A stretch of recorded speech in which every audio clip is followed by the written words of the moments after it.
If you do these 5 things, I can guarantee you that you will be more successful in real estate, especially as a new investor, but as anyone overall.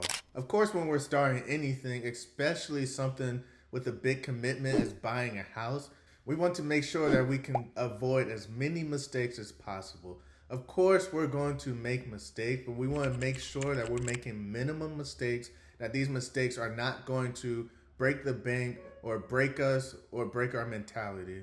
When I started out, I did not really have anyone in my corner. I kind of just had to figure things out by myself. But really, the key to success is learning the mistakes from others through their videos or books or through your network's relationships with them, and avoid the mistakes that they made. Just because the mistake is made does not mean it needs to be made by you. The best thing about 2025 is that there's so much information and knowledge that with a minimum amount of work, we should be able to avoid the largest pitfalls and really just keep it to minor. So let's get into it. Number 5, not getting enough or the right consultation. Remember, don't take advice from someone who's not in a position that you want to be in, especially starting something new. Find those who have been successful in the things that you want to do and seek consultation, whether it's free or paid for. Or you may have to do something for them to really get them to spend some time and sit down and open up with you. Seek good counsel from the people who are successful in the area and in real estate that you want to go on, and listen to them and ask as many questions as possible, and make sure you're providing value to them as well.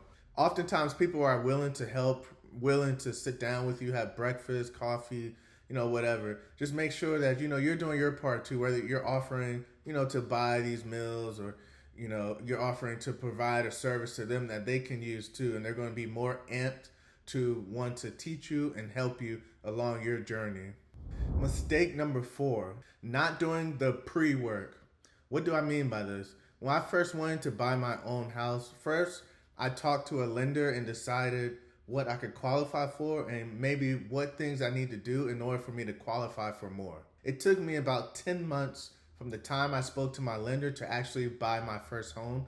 And during those 10 months, really before those 10 months, but during those 10 months, I was doing the pre-work. 1, I made sure I got a part-time job along with my full-time job in order to bring in more income to pay off more debt. 2, I learned about what my credit report meant and how to maximize my credit report in order to make me look better to the banks. 3, I stopped going out and I started to learn more through YouTube, books, and I also started to budget more, cook more, things like that. So this is things I call pre-work.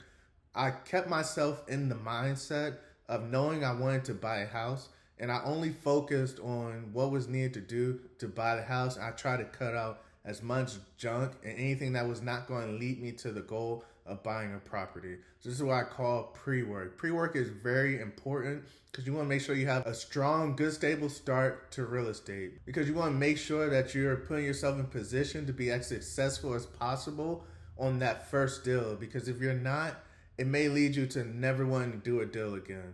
So just make sure you're keeping yourself in the mindset and mentality of pre-work, pre-work, pre-work. If this is not leading me to buying my first home, then I need to reevaluate this.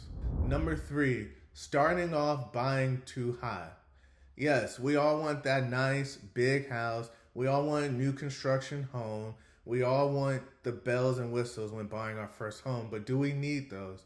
With starting out, we want to keep things as minimum as possible in order to, 1, limit our liability, limit the amount of debt we're taking on and risk that we're taking on in the beginning. And then the lower that we start off, the more we have an opportunity and chance to pyramid up, which is a strategy that I teach with starting off small and then continue to buy property with a little more square footage each time.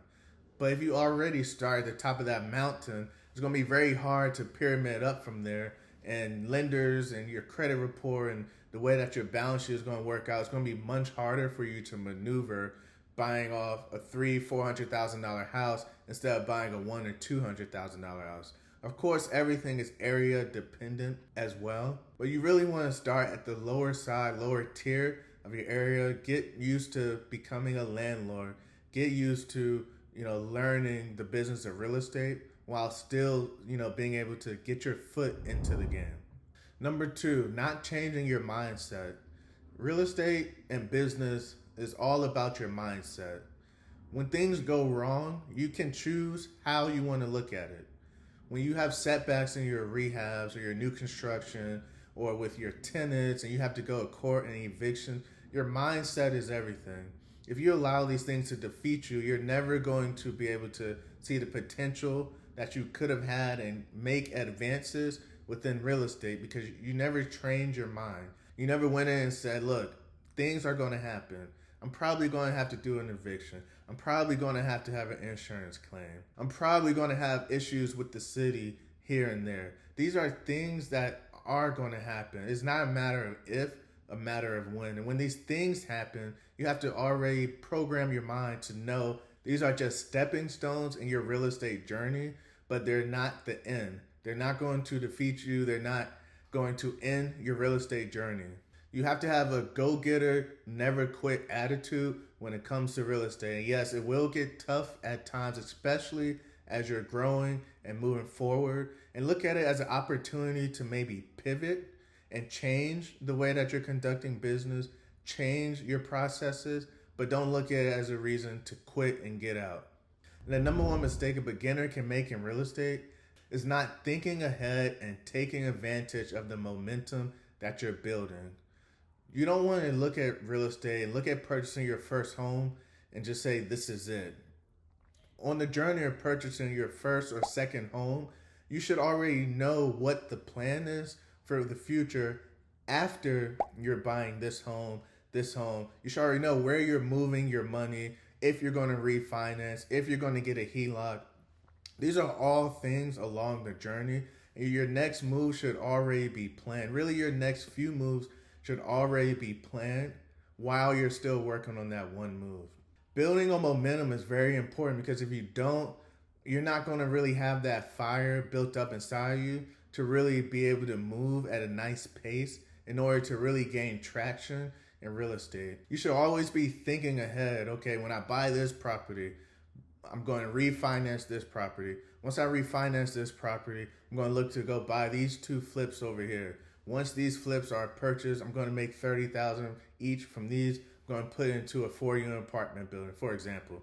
That's just an example, but you should always have your plan laid out for the future. And then you're able to adjust that plan well before those actions are needed to take place. So now when that step comes in your sequence of steps, you're already planned, prepared, and know exactly what to do. You're not asking questions because you will have already asked the questions because you were already planning for the future. You already have your system and methods in place. You already know what questions to ask and what to do for when the time comes.